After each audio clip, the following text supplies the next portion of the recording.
Welcome to Swamp Shangri-La Rural Living, here in the heart of the South Carolina Lowcountry. We have something different for our viewing audience today. We are doing a little bit of a product review. We have an ESAB ET201i DC portable welding machine right here. First of all, this is a non-sponsored video.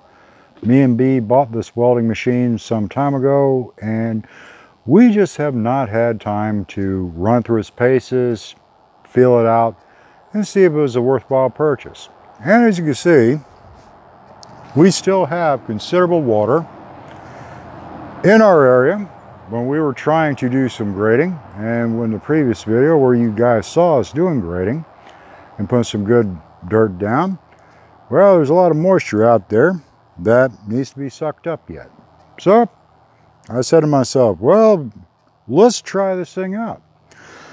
This machine has good capability. It has the ability to run off of a 240, which your stove runs off of, where you'll get a 100% duty cycle. A duty cycle on a welding machine, guys, means maximum output, maximum efficiency, maximum delivery, maximum runtime.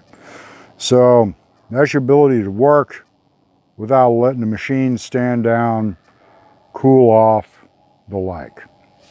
So basically you run 240, you're good to go. What I decided to do, because I don't have a 240 external hookup and I do not have a 240 drop cord, you also have the option, courtesy of a pigtail included in the kit, to run 120 standard wall plug-in. So basically, you plug in your handy-dandy cord to your pigtail, and there it is. Now that being said, it's 120 15 amp and 20 amp. The machine has the ability to run. This one right here is a 15 amp plug. If it was a 120 amp, it would have a different configuration, generally on the blade for the plug-in, but not necessarily so. But moving on, what we are going to do is run this machine through its paces, and after reviewing the manual, using 120 standard wall power, we are pretty well maxed out at using 3 32nd electrodes. So we have 3 32nd 6010 5P plus, and we have 3 32nd E718 H4R electrodes. So pretty much what we're going to do, guys, is we're going to use only what the machine came with, but standard ground and standard electrode holder or stinger. And we're using wall power. So we have some metal, and we are going to run this thing through its paces, and we're going to see how this thing performs. So stick around, we got good stuff coming.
I just lost power.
Lost it again.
Alright guys, let's do a little after action review here. We were running 120 volt, 15 amp standard household power. We had quite a few technical difficulties. Mainly the breaker kept on kicking, the 15 amp breaker to our outside outlet here. And B wound up running inside around 7 times to reset it. Now if you got a dedicated circuit outside, hardcore dedicated circuit, I would suggest 20 amp, 120 volt. And based on what we've encountered, and if you got 20 amp, 120 volt in your shop, I would say you're doing pretty well. With that being said though, with all of that being said, I'm quite pleased with the lay of the beads. You can see there is some spatter on there. Initially, I figured this machine would just act like a buzz box. Now, what is a buzz box? Basically, you just plug something into the wall and you rub a little bit of weld on it. So, we were using 3/32 diameter, 7018 and 6010 5P plus. And as you can tell, the metal isn't that thick. I'm saying probably 5/32 top end of thickness. Enough to get something dialed in, enough to do a little something around, but not that thick. It's enough to have some fun with. That's about it.